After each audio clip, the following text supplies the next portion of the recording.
And then in the media link, you have your image sizes. Every theme, for the most part, has different ways they display images, and these numbers might be different. So you are going to want to familiarize yourself with that. And one thing that a lot of people who use WordPress find is when they change things, sometimes the images don't change with the new theme properly, and that's because of the way these different sizes are. There's a great plugin for that. It's called Regenerate Thumbnails, and I'll give a tutorial on that at a later point. Pretty much that just allows you to, when you do change a theme, you can click the Regenerate Thumbnails, and it'll reprocess all the images on your website, so that way they'll be displayed properly based on the dimensions of designated within that particular theme functions file. The permalinks is an extremely important section. This is how your URLs will be displayed when you create an article or post or things of that nature.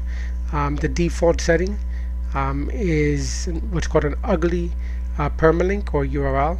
It's where it just has the search parameters at the trailing end of the domain name and the URL. That's not recommended to use because it has a negative impact on SEO. It's better to go with one of the what they call pretty permalinks. I typically recommend something simple like the post name. So if you create an article about blogging, and it's going to be your domain name /blogging, so that way it's very easy to understand what that is. So I tend to recommend that. And then if you make a change, you just click Save Change. If you want to collapse the admin sidebar menu, you can do that by clicking the collapse. As you can see, these icons are what will replace the links, and you can still hover over them and see what they are. If you want to get the sidebar back, click on that button, and then you get the sidebar back. So that is an overview of the permalink structure and the sidebar. We're going to go back to home. So now on the upper part of the admin toolbar on the right hand side, you'll see this howdy and whatever your username is. Here you can go to edit your profile. You can log out directly from here, and if you go to the left, you hover over your site title name that you gave your website, and then you're going to see a drop down link called Visit Site. If you click on that, it'll take you to the front end of your website. As you can see, this is the default theme currently for WordPress, and here you have the ability to add a new post, add a new image, add a new page, add a new user. There might be other options here if you install a plugin with additional features. You could also click on the customize. It'll take you to the customizer section, and you can see various options here. Again, it's very theme specific, and in a later tutorial I'll go more in depth on what some of the standard features of the customizer are. You can X out of that, and then if you click hover over your site title again, you see that it'll give you another drop down with the dashboard, themes, widgets, and menus.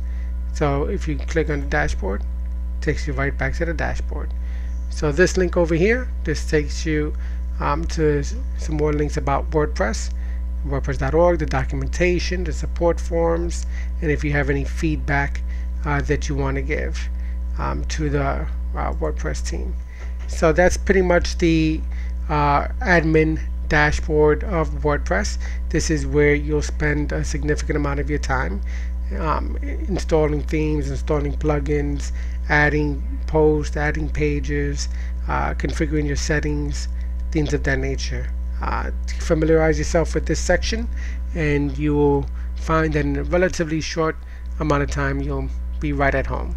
Thank you for watching this tutorial on the admin dashboard, and if you have any thoughts, ideas, or questions, please feel free to leave them in the comment section below, and subscribe to our channel, as we're going to be adding more tutorials on how to use WordPress to create a robust, highly functional website, and how you can secure it, how you can use social media to promote your website and things of that nature. So we look forward to hearing from you and to seeing you in the next tutorial. Thank you.